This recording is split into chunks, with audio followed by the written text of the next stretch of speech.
ने जिमें किसी गुरुद्वारे की 300 एकड़ है, किसी गुरुद्वारे की 400 एकड़ है। पंजाब दे विच कुछ ऐसे गुरुद्वारा साहब ने जिन्हां दी 500 एकड़ है कि जिहड़ा वो सारा कुछ किसान ते लागू हुंदा है कि गुरुद्वारियां दी जमीनां ते भी लागू होवेगा। ये मेरा एक सवाल है, मैं शुरुआत कर दी है।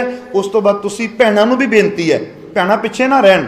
मेरा इस गल दा मनना है, असीं कई बारी किसी मोर्चे विच बैठदे हां ना तो कई बारी कोई गुफ्तगू छिड़ जाती, कोई भैन टोक दे, उस वेले मामला शांत हो जाता है। सो इस करके मेरी एक बेनती है भैनों नूं भी, साडियां धीआं नूं भी ये आदत आपां पा दईए भी ये उठ के सवाल कर सकदियां ने, बुलारे ते भी, प्रचारक ते भी, पोलीटिकल लीडर के उपर भी। सो मेरा सवाल सी ते मैं चाहांगा दीप सिद्धू वीर दा जवाब तुसीं जरूर दिओ कि जिहड़ियां गुरुद्वारियां दीयां प्रॉपर्टीज़ ने, बड़ियां दुकानां ने गुरुद्वारियां दीयां, बड़ियां जमीनां ने, वो सारियां दा की बनेगा?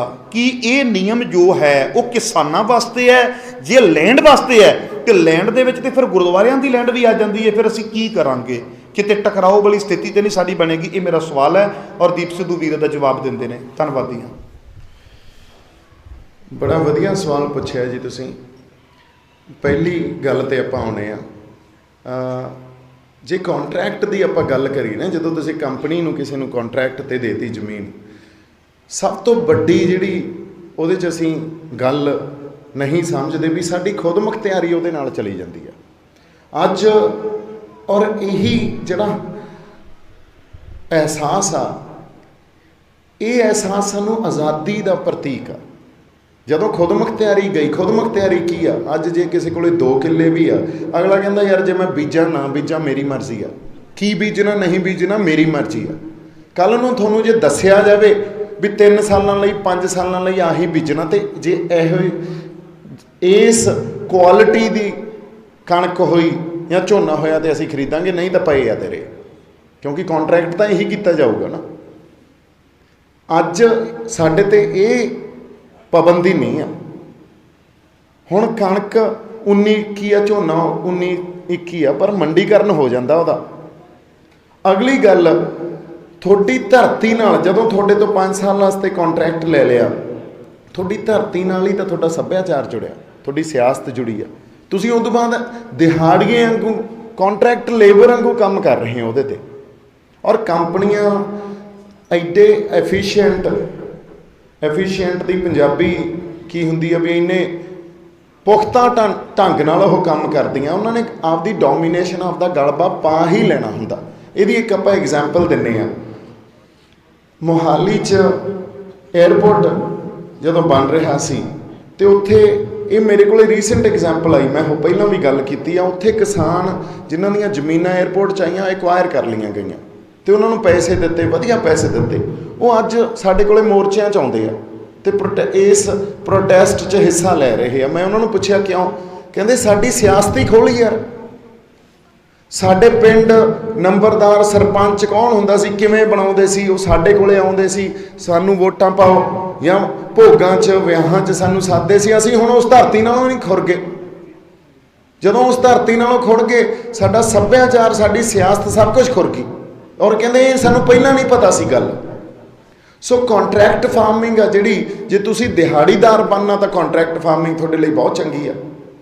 जे तुसीं मालक रहना फिर कॉन्ट्रैक्ट फार्मिंग आ जिहड़ी, तुसीं देख लो क्यों अज असीं वैसे भी कॉन्ट्रैक्ट फार्मिंग करा रहे हैं। किड्डे वड्डे लैवल च घान हो गया खेती का, जिहड़ा साडे कोले ना रिसोर्सिस हुंदे आ, साडे रिसोर्सिस साडे जिहड़े आ सरमाए, उन्हां नूं समझदे आ। पहलां सरमाए की हुंदे आ, साडा पानी ते साडी मिट्टी, ये साडा सरमाया। पानी लाओगे तो मिट्टी चों अनाज पैदा होगा, मिट्टी पानी तो बिना तो अनाज पैदा नहीं हो सकता। ये 2 सरमाए आ पंजाब दे। अगला सरमाया इहदे नाल जुड़िया होया साडा स्किल, भी असीं खेती करना जानते हैं, साडे कोल एक स्किल सी। ये जदों कॉन्ट्रैक्ट फार्मिंग हुंदी है, पहलां तां साडा सरमाया लै गए, पानी साडा लै गए, फिर उस तो बाद धरती साडी देख लो तुसीं, असीं भाइयों के हत्थ च दे दिंदे आ, किन्नी रे स्प्रे की पाउणी आ, की म्याद होनी चाहिए आ, उन्हां नूं की अपनी धरती नाल पिया। पानी नहरां दा आवे, सूइयां दा आवे, कस्सियां दा आवे, खाणां राहीं लाउणा कि ट्यूबलां राहीं लाउणा, उन्हां नूं नहीं पिया। इहदा साडी बिलोंगिंग आ, साडी धरती नाल, साडे पुरखां दी हुंदी सी। ਵੀ ਯਾਰ ਫਲਾਨੀ ਚੀਜ਼ ਨਹੀਂ ਬੀਜਣੀ, ਇੰਨੀ ਰੇਹ ਨਹੀਂ ਪਾਉਣੀ। ਅਸੀਂ ਜਦੋਂ ਤੋਂ ਇਹਨਾਂ ਦੇ ਹੱਥ 'ਚ ਖੇਤੀ ਦੇਤੀ, ਅਗਲੇ ਤਾਂ ਆਈ ਚਲਾਈ ਕਰਦੇ ਆ ਉਹਨਾਂ ਨੇ, ਕਿਉਂਕਿ ਕੰਟਰੈਕਟ ਫਾਰਮਿੰਗ ਹੋ ਰਹੀ ਆ। ਔਰ ਇਸ ਚੀਜ਼ ਨਾਲ ਸਾਨੂੰ ਤੋੜਨਾ, ਸਾਡੇ ਸਰਮਾਇਆ ਨਾਲੋਂ ਤੋੜਨਾ, ਇਹ ਕੰਟਰੈਕਟ ਫਾਰਮਿੰਗ ਹੀ ਕਰਦੀ ਆ। ਅਗਲੀ ਗੱਲ ਸਾਨੂੰ ਦੇਖੋ, ਫਿਲਾਸਫਿਕਲੀ ਗੱਲ ਕਰਦੇ ਹਾਂ ਆਪਾਂ, ਸਿਧਾਂਤਕ ਗੱਲ ਵੀ ਕਰ ਸਕਦੇ ਹਾਂ, ਪਰ ਫਿਲਾਸਫਿਕਲ ਗੱਲ ਕਰਦੇ ਹਾਂ, ਕਿਉਂਕਿ ਮਾਡਰਨ ਐਜੂਕੇਸ਼ਨ ਵਾਲੇ ਸਮਝਦੇ ਹੀ ਫਿਲਾਸਫਿਕਲ ਗੱਲਾਂ ਨਹੀਂ, ਦੂਜੀਆਂ ਧਰਮ ਵਾਲੀਆਂ ਗੱਲਾਂ ਜਾਂ ਸਿਧਾਂਤਾਂ ਵਾਲੀਆਂ, ਕਦਰਾਂ ਕੀਮਤਾਂ ਵਾਲੀਆਂ ਗੱਲਾਂ ਉਹਨਾਂ ਨੂੰ ਅਬਸਟਰੈਕਟ ਲੱਗਦੀਆਂ। ਹੁਣ ਅਗਲੀ ਗੱਲ, ਜਦੋਂ ਤੁਸੀਂ ਤੁਹਾਡੇ ਧਰਤੀ ਨਾਲੋਂ ਟੁੱਟੇ, ਕਿਉਂਕਿ ਆਪ ਨਹੀਂ ਖੇਤੀ ਕਰ ਰਹੇ, ਆਪ ਕਰ ਰਹੇ ਹੋ ਤਾਂ ਤੁਸੀਂ ਉੱਥੇ ਦਰਖਤ ਵੀ ਬੀਜੋਗੇ, ਆਪ ਕਰ ਰਹੇ ਹੋ ਤਾਂ ਤੁਸੀਂ ਉੱਥੇ ਜਿਹੜੇ ਪੰਛੀ ਆਉਂਦੇ ਆ, ਪਸ਼ੂ ਧਨ ਵੀ ਰੱਖੋਗੇ। ਅੱਜ ਕਿੰਨੇ ਕੁ ਸ਼ਹਿਰਾਂ 'ਚ ਸਾਡੇ ਮੱਝਾਂ ਗਾਵਾਂ ਜਾਂ ਪਿੰਡਾਂ 'ਚ ਕਿੰਨੇ ਕੁ ਰੱਖੀ ਫਿਰੇ ਆ, ਤੁਸੀਂ ਆਪਦੇ ਆਪ ਨੂੰ ਸਵਾਲ ਕਰ ਲਓ। ਇਹ ਫਿਰ ਸਾਡਾ ਸਕਿੱਲ ਵੀ ਨਾਲ ਹੀ ਗਿਆ, ਕਿਉਂਕਿ ਕੰਟਰੈਕਟ ਤੇ ਦਿੱਤਾ, ਅਸੀਂ ਗਾਂ ਭਈਆਂ ਨੂੰ ਲਾ ਦੇਣਾ, ਸਾਡਾ ਖੇਤੀ ਕਰਨ ਦਾ ਸਕਿੱਲ ਵੀ ਖਤਮ ਹੋ ਗਿਆ। ਸੋ ਸਾਡੇ ਸਰਮਾਇਆਂ ਦੀ ਕਦਰ ਨਹੀਂ ਰਹੀ ਸਾਨੂੰ, ਸਾਡੇ ਸਕਿੱਲ ਤੋਂ ਸਾਨੂੰ ਵਾਂਝਾ ਕਰਤਾ। ਇਹ ਕੰਟਰੈਕਟ ਫਾਰਮਿੰਗ ਹੀ ਕਰਦੀ ਆ। ਸੋ ਆਉਣ ਵਾਲੇ ਸਮੇਂ 'ਚ ਖੇਤੀ ਕਰਨ ਵਾਲਿਆਂ ਦੀ ਗਿਣਤੀ ਜੇ ਅੱਜ ਘਟੀ ਆ, ਇਹ ਤੋਂ ਬਹੁਤ ਵੱਡੀ ਘਟ ਜਾਣੀ ਆ। ਕਿੱਥੇ ਤਾਂ ਉਲਟਾ ਹੋਣਾ ਚਾਹੀਦਾ ਸੀ। ਅੱਜ ਜਿਨ੍ਹਾਂ ਨੂੰ ਨੌਕਰੀ ਨਹੀਂ ਮਿਲਦੀ, ਬਾਹਰ ਨਹੀਂ ਜਾ ਸਕਦੇ, ਅਗਲੇ ਕਹਿੰਦੇ ਯਾਰ 4-5 ਕਿੱਲੇ 10 ਕਿੱਲੇ ਹੈ, ਖੇਤੀ ਉਹ ਹੀ ਕਰ ਲਾਂਗੇ। ਆਹ ਗੱਲ ਵੀ ਨਹੀਂ ਰਹਿਣੀ।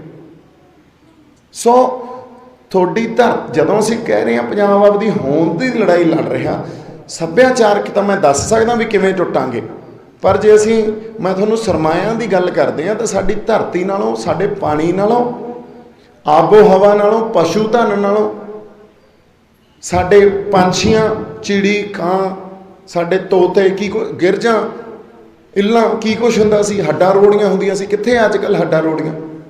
ਪਸ਼ੂ ਮਰਦੇ ਸੀ ਤਾਂ ਉੱਥੇ ਸੱਟਿਆ ਹੁੰਦੇ ਸੀ, ਉਹ ਗਿਰਜਾਂ ਗੁਰਜਾਂ ਇੱਲਾਂ ਉਹਨਾਂ ਖਾ ਲੈਂਦੀਆਂ ਸੀ। ਕੁਛ ਨਹੀਂ ਰਿਹਾ ਨਾ।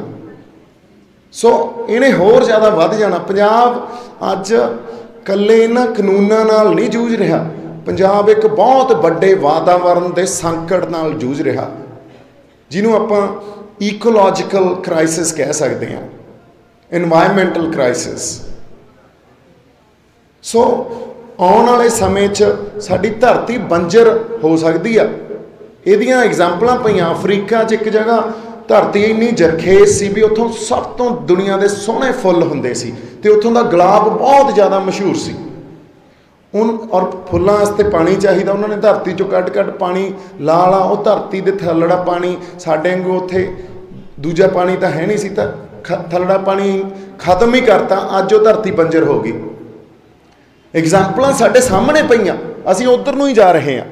ਸੋ ਜਦੋਂ ਤੱਕ ਤੁਸੀਂ ਤੁਹਾਡੀ ਧਰਤੀ ਨਾਲ ਨੂੰ ਜੁੜੋਗੇ, ਉਦੋਂ ਤੱਕ ਕੰਟਰੈਕਟ ਫਾਰਮਿੰਗ, ਔਰ ਕੰਟਰੈਕਟ ਫਾਰਮਿੰਗ ਦਾ ਅਗਲਾ ਇੱਕ ਪਹਿਲੂ ਇਹ ਆ ਵੀ ਜੇ ਕਿਤੇ ਕਿਸਾਨ ਤੇ ਕੰਪਨੀ 'ਚ ਝਗੜਾ ਹੋ ਗਿਆ, ਉਹਦੇ ਕਾਨੂੰਨੀ ਤੁਹਾਡੇ ਕੋਲੇ ਕੋਈ ਹੱਕ ਨਹੀਂ। SDM ਕੋਲੇ ਜਾ ਸਕਦੇ ਹੋ, ਕੋਰਟ ਕੋਲੇ ਨਹੀਂ ਜਾ ਸਕਦੇ ਤੁਸੀਂ। ਉਹਦਾ ਅਗਲਾ ਫੇਰ ਸਰਕਾਰਾਂ ਦਾ ਨੌਕਰ ਆ, ਉਹਨੇ ਤਾਂ ਕੰਪਨੀ ਜਿਹਦਾ ਜੁਰਮਾਨਾ ਉਹਦਾ ਪੱਖ ਹੀ ਪੂਰਨਾ। ਤੁਹਾਨੂੰ ਕਿਉਂ ਦੇਊਗਾ ਉਹ ਨਿਆਂ? ਤੇ ਤੁਸੀਂ ਕੰਪਨੀਆਂ ਨਾਲ ਕਿੱਥੋਂ ਲੜ ਲਓਗੇ? ਸੋ ਕਾਰਪੋਰੇਟਾਈਜੇਸ਼ਨ ਕੀ ਆ? ਇਹ ਕੈਪੀਟਲਿਸਟਿਕ ਸੁਸਾਇਟੀ ਆ। ਇਹਨੇ ਉਜਾੜਾ ਹੀ ਕੀਤਾ, ਜਿੱਥੇ ਗਏ ਆ ਇਹਨਾਂ ਨੇ ਉਜਾੜਾ ਹੀ ਕੀਤਾ, ਸਭ ਕੁਝ ਆਪਦੇ ਹੱਥਾਂ 'ਚ ਹੀ ਲਿਆ। ਅਸੀਂ ਅੱਜ ਉਜਾੜੇ ਤੇ ਆ ਕੇ ਖੜ ਗਏ। ਹੁਣ ਗੱਲ ਇਹ ਆ ਵੀ ਜਿਹੜੇ ਸਾਡੀਆਂ ਜ਼ਮੀਨਾਂ, ਇਹ ਤਾਂ ਲੈਂਡ ਲਾਸ ਜਿਹੜੇ ਹੁੰਦੇ ਆ ਨਾ, ਉਹਦੇ 'ਚ ਫਿਰ ਗੁਰਦੁਆਰਾ ਸਾਹਿਬ ਦੀਆਂ ਜ਼ਮੀਨਾਂ ਹੋਣ, ਕਿਸੇ ਹੋਰ ਟਰਸਟ ਦੀਆਂ ਜ਼ਮੀਨਾਂ ਹੋਣ, ਉਹ ਤਾਂ ਸਾਰੇ ਕਿਤੇ ਹੀ ਲਾਗੂ ਹੁੰਦੇ ਆ। ਲੈਂਡ ਲਾਸ ਨੇ ਤਾਂ ਲੈਂਡ ਲਾਸ ਵਾਂਗੂ ਲਾਗੂ ਹੋਣਾ। ਇੱਕ ਪਾਸੇ ਜਿਹੜੀ ਪਾਰਟੀ ਬਣਨੀ ਆ ਉਹ ਗੁਰਦੁਆਰਾ ਸਾਹਿਬ ਦੀ ਜਿਹੜੀ ਉੱਥੋਂ ਦੀ ਕਮੇਟੀ ਹੋਊਗੀ ਉਹ ਬਣ ਜੂਗੀ, ਦੂਜੇ ਪਾਸੇ ਉਹ ਕੰਪਨੀ ਪਾਰਟੀ ਬਣ ਜੂਗੀ ਜੇ ਕੋਈ ਵਿੱਚ ਦੀ ਕਿਸੇ ਦੇ ਝਗੜਾ ਹੋਇਆ ਤਾਂ ਕੰਪਨੀ ਨਾਲ। ਸੋ ਗੱਲ ਬੜੀ ਗੰਭੀਰ ਆ। ਔਰ ਤੁਸੀਂ ਇਹ ਦੇਖੋ ਵੀ ਤਿੰਨੇ ਕਾਨੂੰਨ ਆ ਜਿਹੜੇ ਵੱਖ-ਵੱਖ ਨਹੀਂ ਆ, ਇੱਕੋ ਹੀ ਆ। ਇਹਨਾਂ ਦੀ ਬੁਣਤੀ ਐਂ ਕੀਤੀ ਗਈ ਆ ਜਿਵੇਂ ਆਪਾਂ ਕੋਟੀ ਬੁਣੀ ਹੋਵੇ ਵੱਖ-ਵੱਖ ਰੰਗਾਂ ਦੀ, ਐਨ ਜਮਾਂ ਜੁੜ ਕੇ ਇੱਕ ਦੂਜੇ ਨਾਲ। ਇੱਕ ਪਾਸੇ ਉਹਨਾਂ ਨੇ ਪਹਿਲਾਂ ਜਮਾਖੋਰੀ ਵੀ ਅਨਾਜ ਕਿੰਨਾ ਕੁ ਰੱਖ ਸਕਦੇ ਆ, ਨਹੀਂ ਰੱਖ ਸਕਦੇ, ਉਹ ਲੀਗਲ ਕਰਤੀ ਵੀ ਹੁਣ ਜਿੰਨਾ ਮਰਜ਼ੀ ਰੱਖੋ, ਕੰਪਨੀਆਂ ਨੂੰ ਖੁੱਲ੍ਹ ਆ। ਕੰਪਨੀਆਂ ਆ ਕੇ ਹੁਣ ਖਰੀਦ ਵੀ ਸਕਦੀਆਂ, ਅਨਾਜ ਵੀ ਰੱਖ ਸਕਦੀਆਂ, ਅਤੇ ਕੰਟਰੈਕਟ ਫਾਰਮਿੰਗ ਵੀ ਕਰਾ ਸਕਦੀਆਂ। ਸੋ ਫਿਰ ਰਹਿ ਕੀ ਗਿਆ ਸਾਡੇ ਕੋਲੇ? ਸਾਡੇ ਕੋਲੇ ਅੱਜ ਵੀ ਪੰਜਾਬ 'ਚ ਹੋਰ ਕੋਈ ਇੰਡਸਟਰੀ ਨਹੀਂ ਆ। ਅਸੀਂ ਅੱਜ ਵੀ ਖੇਤੀਬਾੜੀ ਦੇਖੋ ਤੁਸੀਂ, ਸਭ ਤੋਂ ਵੱਡੀ ਐਗਜ਼ਾਮਪਲ ਮਾਖੂ ਸਾਹਿਬ ਪਹਿਲਾਂ ਵੀ ਆਪਾਂ ਗੱਲ ਕੀਤੀ ਆ, ਇਸ ਸਾਲ ਨੋਬਲ ਪ੍ਰਾਈਜ਼ ਜਿਹਨੂੰ ਮਿਲਿਆ ਉਹ ਉਸ ਕੰਪਨੀ ਨੂੰ ਜਾਂ ਉਸ ਅਦਾਰੇ ਨੂੰ ਮਿਲਿਆ ਜਿਹਨੇ ਲੋਕਾਂ ਦੇ ਢਿੱਡ ਭਰੇ ਆ, ਭੁੱਖਿਆਂ ਨੂੰ ਖਾਣਾ ਖਵਾਇਆ। ਤਾਂ ਅੱਜ ਵੀ ਢਿੱਡ ਭਰਨਾ ਸਭ ਤੋਂ ਵੱਡੀ ਗੱਲ ਆ ਦੁਨੀਆ ਲਈ, ਇਸ ਮਾਡਰਨ ਯੁੱਗ 'ਚ ਵੀ। ਜੇ ਕਹਿੰਦੇ ਆ ਤੁਸੀਂ ਸ਼ਾਂਤੀ ਰੱਖਣੀ ਹੈ ਨਾ, ਤਾਂ ਲੋਕਾਂ ਦੇ ਢਿੱਡ ਭਰੇ ਰਹਿਣ, ਫੇਰ ਹੀ ਸ਼ਾਂਤੀ ਰਹਿ ਸਕਦੀ ਆ। ਅਸੀਂ ਤਾਂ ਸਾਡੀ ਧਰਤੀ ਤੋਂ ਢਿੱਡ ਮੈਨੂੰ ਲੱਗਦਾ ਪੂਰੇ ਦੇਸ਼ ਨੂੰ ਸਾਲਾਂ ਬੱਧੀ ਖਵਾ ਰਹੇ ਹਾਂ, ਤੇ ਅੱਜ ਅਸੀਂ ਭੁੱਖੇ ਮਰਾਂਗੇ ਫਿਰ ਤਾਂ ਕੋਈ, ਸਾਡੇ ਕੋਲੇ ਸਾਡੀ ਖੁਦਮੁਖਤਿਆਰੀ ਜ਼ਮੀਨਾਂ, ਫਸਲ ਜਦੋਂ ਕਣਕ ਝੋਨੇ ਨੇ ਵੱਢ ਕੇ ਸਾਡੇ ਜਦੋਂ ਆ ਕੇ ਵਿਹੜਿਆਂ 'ਚ ਨਾ ਸਿੱਟੀ ਤੇ ਅਗਲੇ ਨੇ ਖੇਤਾਂ 'ਚੋਂ ਹੀ ਚੱਕ ਲਈ, ਤੇ ਉਹ ਵੀ ਚੱਕਣੀ ਆ ਕਿ ਨਹੀਂ ਉਹ ਡਿਸਾਈਡ ਕਰਨਗੇ, ਫਿਰ ਸਾਨੂੰ ਕਿੱਥੋਂ ਸਾਡੇ ਕੋਲੇ ਖੁਦਮੁਖਤਿਆਰੀ ਰਹਿ ਜੂਗੀ। ਗੁਲਾਮ ਅਸੀਂ ਪਹਿਲਾਂ ਹੀ ਬਹੁਤ ਵੱਡੇ ਤੌਰ ਤੇ ਹੋ ਚੁੱਕੇ ਹਾਂ, ਜੇ ਹੋਰ ਗੁਲਾਮੀ ਕਰਨੀ ਆ ਤਾਂ ਫਿਰ ਕਰ, ਫਿਰ ਬਹਿ ਜਾਂਦੇ ਆ ਟਿਕ ਕੇ। ਇੱਕ ਬੇਨਤੀ ਮੈਂ ਹੋਰ ਕਰ